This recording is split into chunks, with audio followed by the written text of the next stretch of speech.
اعوذ باللہ من الشیطان الرجیم، بسم اللہ الرحمن الرحیم۔ اللہم صلی علی محمد وعلی محمد۔ معصوم فرماتے ہیں من صبر علی سوء خلق امرتہ واحتسبہ اعطاہ اللہ تعالی بکل یوم ولیلہ یصبر علیہا من الثواب ما اعطا ایوب علی بلائہ۔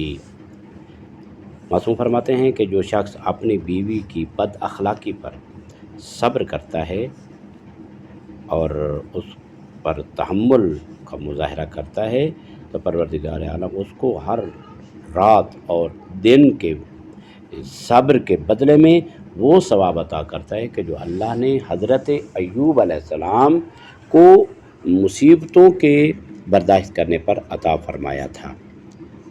تو ظاہر ہے کہ اس معاشرے میں ایسا ہوتا ہے اور ہیں ایسے موارد، تو مرد کو کیا کرنا چاہیے؟